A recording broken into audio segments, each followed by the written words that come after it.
Maatii Afrikaa harka qalleeyyii ta'anirraa Faransaay magaalaa Paariis gara qarqaraatti ganda yakkiitti hammaatu keessatti dhalatee guddatus har'a kilaboota isa barbaadaniin osoo hin taane ofii isaa mindaan hangamii akka isaaf kafalu murteessuun waliigaltee mallatteessaam. Daa'ima xiqqaa guyyaa dhaloota isaa keekii muruun gammadu qofa osoo hin taane abjuun isaa akka fagaatuuf Teerii Heenarii fi Zinedine Zidane fa'aa barbaadee dubbisuun fagoo yaadaa kan guddateedha. Kylian Mbappé urjii Paariis. Kylian Mbappé urjii Paariis kokkolfaa dhaabbitoleessa saffisaan Usain Bolt caala kan jedhamu dandeettii kubbaa miilaa ajaa'ibsiisaa kan qabuu fi cimina kubbaa miilaa qabuun jaalatamuu qofa osoo hin taane dhaabbiin qaamaa fi bifti isaa gurraacha abbaa isaa lammii Kaameroon ta'anii fi harmee isaa bifaan adii lammii Aljeeriyaa tan irraa argates hawataa gochuu hin hafneem. Dargaggoota miidhaan adda addaa irra ga'e gargaaruuf faawundeeshinii mataa isaa banee hojjechaa jira.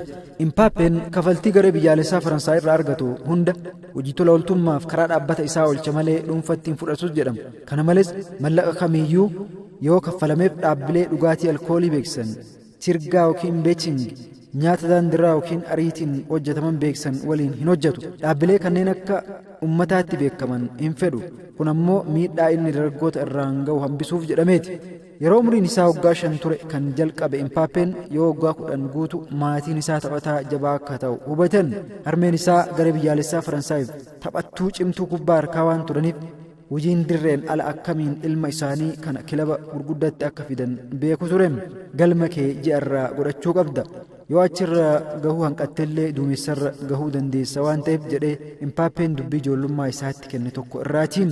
Umriin Mbappee waggaa 12 yoo ta'u maatiin isaa kilaboota gurguddoo Awurooppaa dandeettii isaa ilaaluun mallatteessan bira geessuu jalqaban. Jalqaba kan imalan gara Ingilaanditti yoo ta'u kilabni London Chelsean carraa kenneefiin fakkeenya godhatee kan guddate Mbappeen Cristiano Ronaldo waan ta'eef Ingilaandi akka ganiin suuraa Ronaldo kutaa kireeffatan keessa godhatan. Chelsean daa'ima kana waamuun tapha chaalchiin waliin qaban irratti hiriirsiseen. Mbappeen dandeettii jabaa qabu agarsiisuun taphicha 8-0 mo'atan.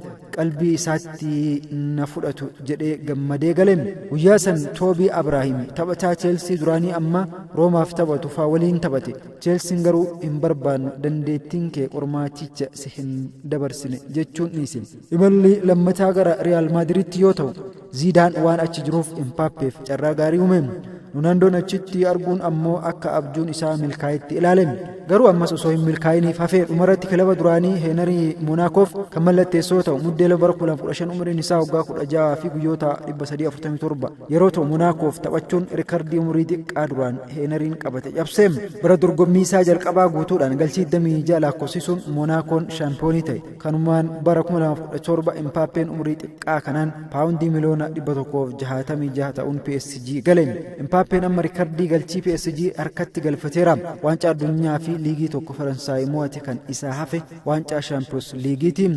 Badhaasa Baalandorii biyya isaa kennuu jalqabeef kan abdatamu Mbappeen amma urjii Paariis kilabni addunyaa gurguddaan ijaan hawwaa ooltu ta'eeti jira.